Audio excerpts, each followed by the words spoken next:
Hello students, dear students, जैसे कि बेटा हमने लास्ट क्लास में करा था, जो कि हमारा टॉपिक था कि एनपीओ का जो हमने बताने वाला आपको फुल फ्लैश क्वेश्चन के बारे में बताया था। तो मैं आपको आज फुल फ्लैश क्वेश्चन कराने वाला हूं, जो कि हमारा इनकम एंड एक्सपेंडिचर अकाउंट और हमारी बैलेंस शीट्स होंगी, दोनों ही opening balance sheet as well as closing balance sheet. तो देखते हैं बेटा एक क्वेश्चन आपके सामने, जैसे आपको क्वेश्चन ये दिख रहा होगा मेरी क्लास, देखिए ध्यान से। सबसे पहले मैं आपको दिखाता हूं कि इनकम एंड एक्सपेंडिचर अकाउंट को कैसे तैयार करना है। तो इन ब्रीफ मैं आपको थोड़ा सा पहले जो लास्ट क्लास की कुछ बातें रिवाइज कराना चाहता हूं। जैसे कि आपको याद होगा, जो रिसीट एंड पेमेंट अकाउंट है केवल और केवल रिवेन्यू रिसीट्स को इनकम साइड रिकॉर्ड करता है, और जो रिवेन्यू एक्सपेंडिचर है उन्हें पेमेंट साइड रिकॉर्ड करता है। तो आपको और जो हमारे कैपिटल एक्सपेंडिचर्स हैं वो एसेट साइड जाने वाले हैं, और capital receipt balance sheet liability side जाने वाले। तो इन बातों का आपको सभी को ध्यान रखना है। और तो हम देखते हैं कि इनकम एंड एक्सपेंडिचर इस क्वेश्चन में कैसे बनने वाला है। Income and expenditure account, income and expenditure account.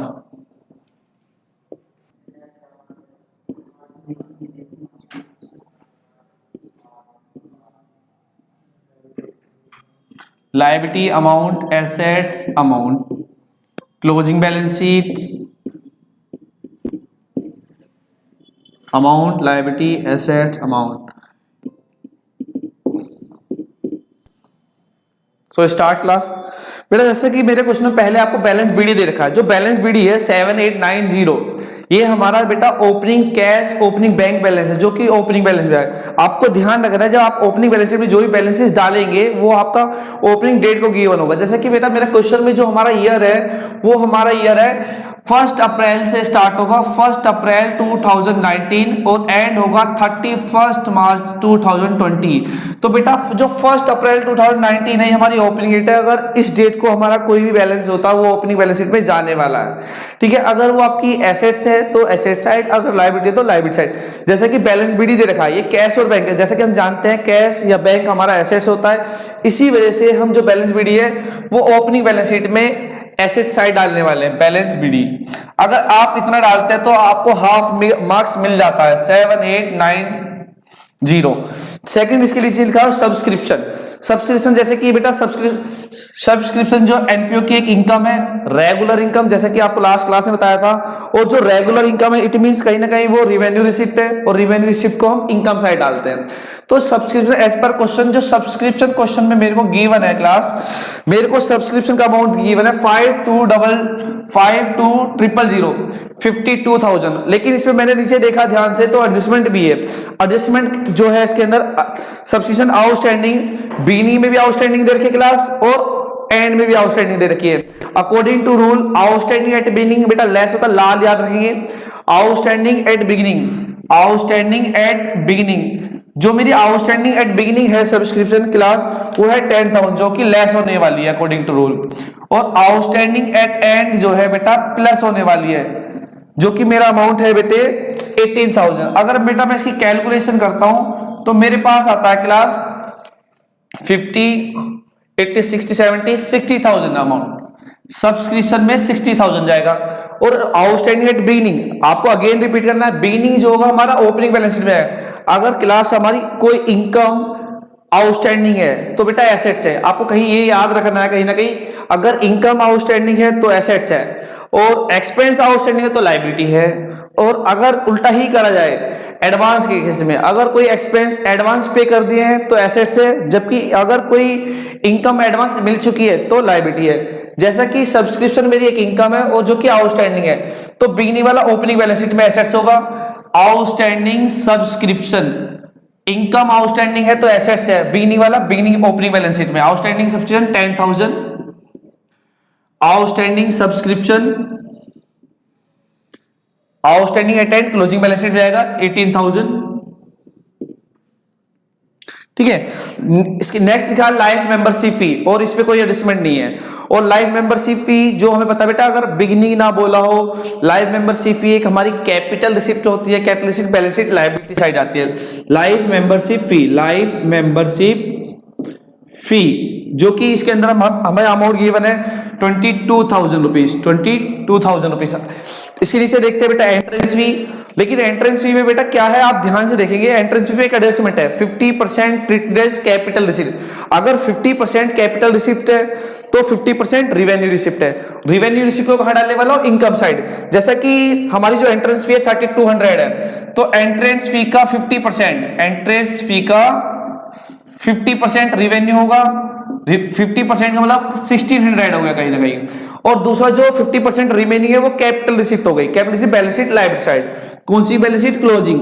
जब तक आपको एक मतलब ओपनिंग डेट लाइक 1 अप्रैल 2019 ना बोला गया हो, या बिगिनिंग ना बोला गया, ओपनिंग ना बोला गया हो, तो आप opening balance sheet liability side में नहीं डालने वाले हैं। तो एंट्रेंस फी जो कि रिमेनिंग 50% है हमारी कैपिटल रिसिप्ट होगी, closing balance sheet liability side 1600। 50% हो गया रिवेन्यू रिसिप्ट, 50% हो गया कैपिटल रिसिप्ट। आगे देखते हैं टूर्नामेंट फंड। टूर्नामेंट फंड से रिलेटेड कोई हमारे पास एक्सपेंसेस है नहीं है, तो closing balance sheet liability side. Tournament fund,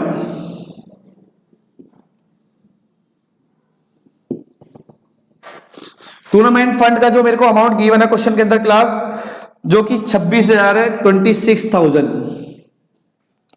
आगे देखते हैं sale of old sport material. हमने कोई पुराना स्पोर्ट मेटल बेच दिया, हमें क्या करना है, जो स्पोर्ट मेटल बेच दिया उससे जो प्रॉफिट या लॉस जो भी हुआ हमें, ठीक है, उसको देखना है कि अगर जो प्रॉफिट हो गया तो इनकम साइड चला जाएगा, अगर कोई लॉस हुआ तो एक्सपेंस साइड चला जाएगा।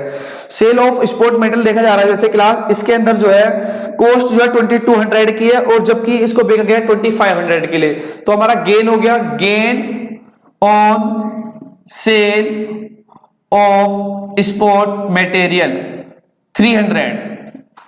2200 की कॉस्ट थी, 2500 में सेल कर दें, जो कि हमारा गेन होगा 300 रुपीज।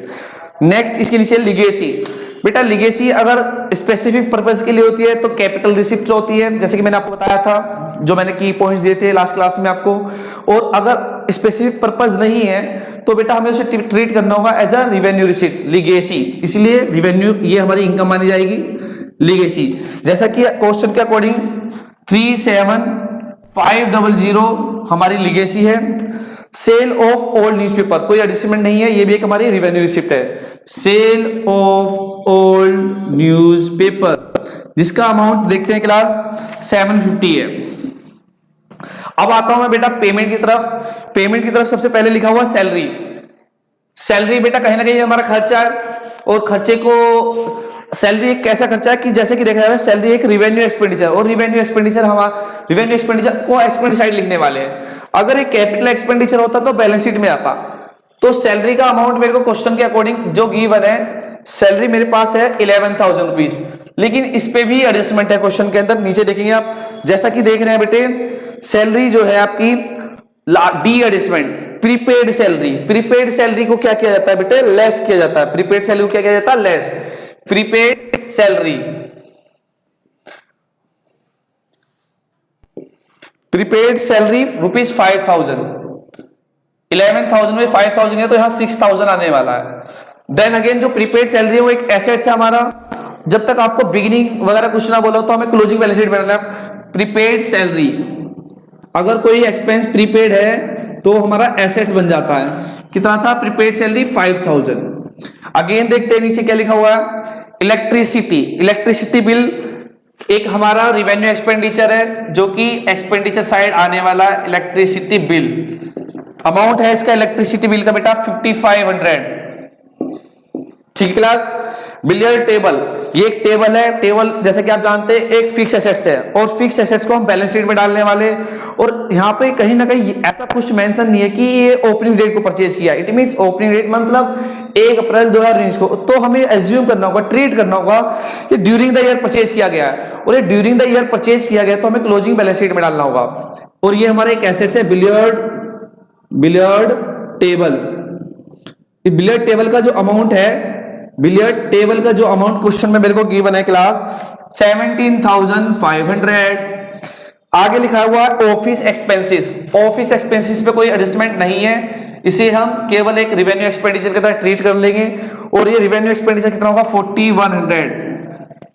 आगे है हमारा प्रिंटिंग एंड स्टेशनरी, इस पे भी कोई एडजस्टमेंट नहीं है, ये भी एक हमारा रिवेन्यू एक्सपेंडिचर है। Printing and stationery 6,000। Again furniture आ गया बेटा। फर्नीचर एक एसेट्स है और जैसे कि हम एडजस्टमेंट में देख रहे हैं कि हमारे पास इसके रिगार्डिंग कोई भी एडजस्टमेंट नहीं है और ना ही ये गिवन है कि हमने इसे बिगिनिंग में परचेज किया। अगर बिगिनिंग में परचेज किया होता, इट मींस अगर ये ऐसा कुछ मेंशन होता कि 1 अप्रैल 2019 को खरीदा या बिगिनिंग में खरीदा ईटीसी, तो बेटा ओपनिंग बैलेंस शीट में शो करते हैं, लेकिन ऐसा कुछ गिवन नहीं है, तो सिंपली हम इसे क्लोजिंग बैलेंस शीट में शो कर देंगे फर्नीचर के नाम से। फर्नीचर ये अमाउंट जो कि मेरे को फर्नीचर का अमाउंट जो क्वेश्चन में गिवन है ये है 20,000 रुपीज, 20,000 रुपीज। नेक्स्ट चलते हैं बेटा रेंट। रेंट जैसा कि देखा जाता है बेटा एक हमारा पेमेंट साइड है, एक्सपेंडिचर है। अब जज करना है कि पहले चेक करना है कि ये एक्सपेंडिचर तो है, रिवेन्यू एक्सपेंडिचर है या कैपिटल एक्सपेंडिचर है। अगर रिवेन्यू एक्सपेंडिचर तो एक्सपेंडिचर तरफ जाएगा। रिवेन्यू रेंट एक साल में लगभग 12 बार देते हैं, मंथली जाता है, तो ये हमें जैसे कि हमें रेकरिंग नेचर है और रेकरिंग नेचर है तो ये रिवेन्यू एक्सपेंडिचर हुआ, इसी वजह से ये इनकम एंड एक्सपेंडिचर अकाउंट में जाने वाला है। रेंट जो कि इसका अमाउंट गिवन है बेटा 10,000 रुपीज, ठीक है। लेकिन इस पे एडजस्टमेंट भी है साथ साथ। रेंट पेड फॉर 10 मंथ, हमने जो रेंट दिया है 10,000 रुपए 10 महीने का दिया, तो बेटा एक महीने का कितना हो गया 1,000 हो गया। और अकाउंटिंग जो है बेटा एक कंप्लीट ईयर की चलती है। एक कंप्लीट ईयर का मतलब कहीं ना कहीं क्या हो गया 12 महीने हो गए, तो हमने केवल कितने महीने का दिया 10 महीने का, जैसे कि एडजस्टमेंट बता रही है 10 महीने का 10,000 है, तो कहीं जब हमने 10 महीने का दिया तो कितने महीने का नहीं दिया 2 महीने का।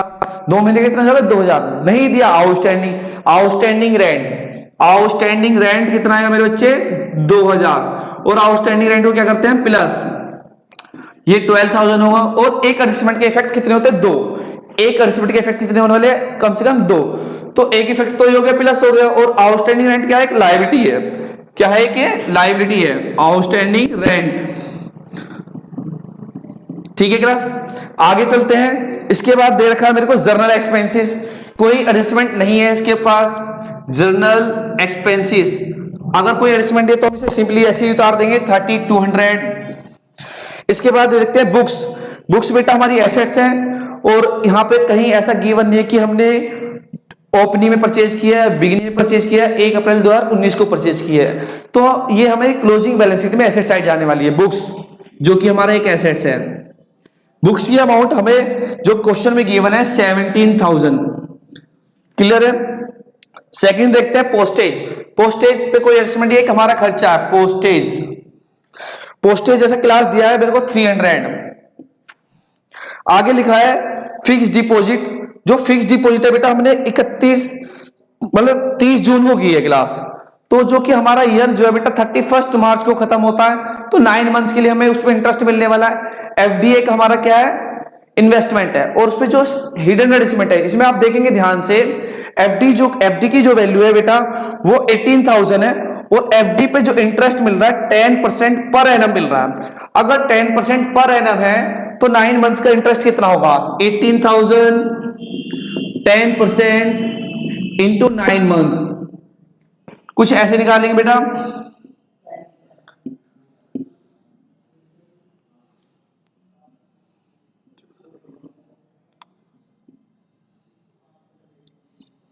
$1350 जो हमारा इंटरेस्ट होगा 9 मंथ्स के लिए 1350, और जो इस पे इंटरेस्ट अगर हम इन्वेस्टमेंट करते हैं तो उस पे हमें इंटरेस्ट मिलने वाला है, जो कि हमारी एक इनकम होगी। Interest on FD 18,000 10% for 9 month, जो कि होगा 1350 क्लास। और एडजस्टमेंट है तो 2 जगह जाने वाले बेटा, एफडी यहां पर जाएगा। एफडी वैसे कितने का था हमारा बेटा 18,000 का, लेकिन इसका इंटरेस्ट 10% मिला 9 मंथ्स के लिए, तो ये इसमें ऐड कर देंगे। अगर हम 18,000 में 1350 ऐड करते तो बेटा 19,350 जाएगा, 19,350, ठीक है। तो और एक चीज लास्ट हो रही है बैलेंस सीडी। बैलेंस सीडी का मतलब बेटा यहां पर क्या क्लोजिंग बैलेंस है कैश का, और क्लोजिंग बैलेंस हमारा कैश का है, तो क्लोजिंग बैलेंस शीट में जाने वाला है। तो यहां पे मैं ये ओपनिंग बैलेंस के लिए बैलेंस बीडी माना जाएगा पर 20,690। ये हमारा क्वेश्चन फिनिश हो चुका है। सबसे पहले हमें बैलेंसिंग करनी है class income and expenditure account की। जो भी बैलेंसिंग होगी हो सकता है कि एनपीओ की इनकम से ज्यादा हो एज कंपेयर टू एक्सपेंडिचर, हो सकता है कि एक्सपेंडिचर से ज्यादा हो एज कंपेयर टू इनकम। अगर एनपीओ की इनकम ज्यादा होती है एज कंपेयर टू एक्सपेंडिचर तो एक आंसर आता है बेटा सरप्लस। और दूसरी तरफ देखा जाता है अगर एक्सपेंडिचर से ज्यादा देखे जाएंगे और as compare to income of the NPO, तो एक आंसर होगा हमारा डेफिसिट। सबसे पहले हम इनकम एंड एक्सपेंडिचर का आंसर निकालते हैं क्लास। जैसा कि इनकम साइड देखा जा रहा है बेटा, इनकम साइड का टोटलिंग ज्यादा है। रीजन 60,000 तो हमारे पास सब्सक्रिप्शन ही है, 60,000 61 जैसे कि ऐड करते हैं तो बेटा इसकी कैलकुलेशन ऐड करने के बाद कितनी आने वाली है,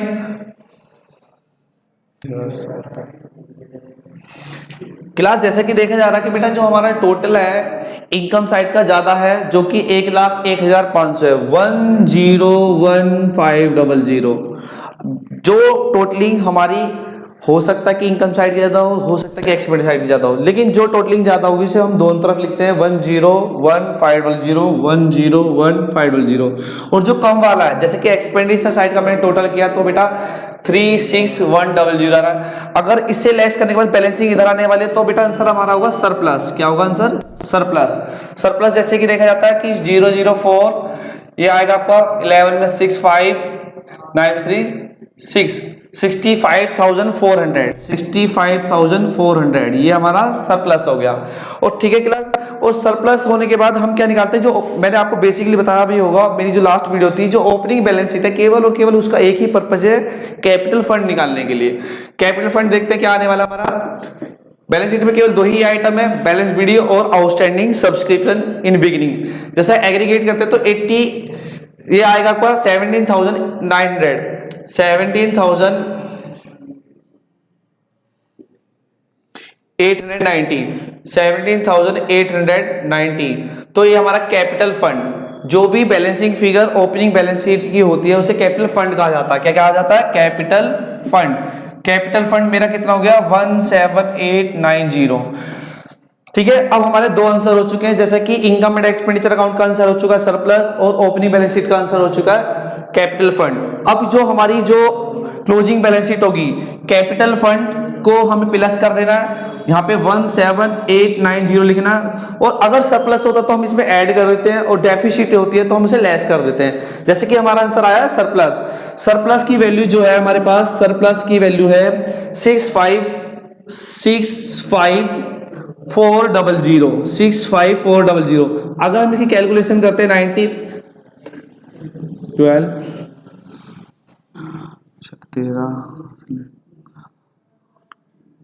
83,290। तो बेटा बस ये कंप्लीट हो चुका क्वेश्चन। हमें इन दोनों साइड को टोटलिंग करना और हमारा आंसर इक्वल बैठ जाए। अगर हमारी जो क्लोजिंग बैलेंस शीट है दोनों साइड बराबर बैठ जाती है तो हमने सारा आंसर ठीक किया है। जैसे चेक करते हैं क्लास, जो हमें टोटलिंग है दोनों साइड की देखते हैं। तो बेटा जो बैठने वाली है 26 20 48 49 51 51 53 1,34,890 1 लाख, अगर इसका भी जोड़ते तो 1,34,890। वंस अगेन बेटा मैं आपको ब्रीफ में एक क्वेश्चन को एक्सप्लेन करता हूं अगेन। सबसे पहले मैंने आपके सामने इनकम एंड एक्सपेंडिचर अकाउंट तैयार किया, उसके बाद ओपनिंग बैलेंस शीट, फिर अगेन उसके बाद मैंने आपको क्लोजिंग बैलेंस शीट दिखाई। जो कुछ बातें हैं आपको ध्यान रखनी है कि ओपनिंग बैलेंस शीट में आपको क्या ध्यान रखना है। ओपनिंग बैलेंस शीट से आते हैं केवल, जैसे कि ओपनिंग कैश था मेरे पास और आउटस्टैंडिंग सब्सिक्वेंट एट बिगिनिंग थी, और उसके अलावा ओपनिंग बैलेंस शीट में कुछ डालने के लिए नहीं था, जो भी बैलेंस थी कैपिटल फंड आ गया। फिर हमने कैपिटल फंड को ट्रांसफर किया क्लोजिंग बैलेंस शीट में, और उसका जो हमारा आंसर था किसका, इनकम एंड एक्सपेंडिचर। हो सकता था कि सरप्लस भी हो सकता है और डेफिसिट भी। According to this question surplus है, सरप्लस को ऐड कर दिया जाता है और डेफिसिट को लेस कर दिया जाता है। तो कैलकुलेशन करने के बाद हमारी क्लोजिंग बैलेंस शीट की जो एसेट साइड और लायबिलिटी साइड है इक्वल बैठती हैं, ये वेरीफाई करने के लिए होता है। तो class thank you, have a nice day, और मेरी वीडियो को लाइक कीजिए, शेयर कीजिए एंड कमेंट कीजिए। जो भी आपका क्वेश्चन हो आप कमेंट बॉक्स में डाल सकते हैं, आपको नेक्स्ट डे सॉल्यूशन मिल जाएगा क्लास।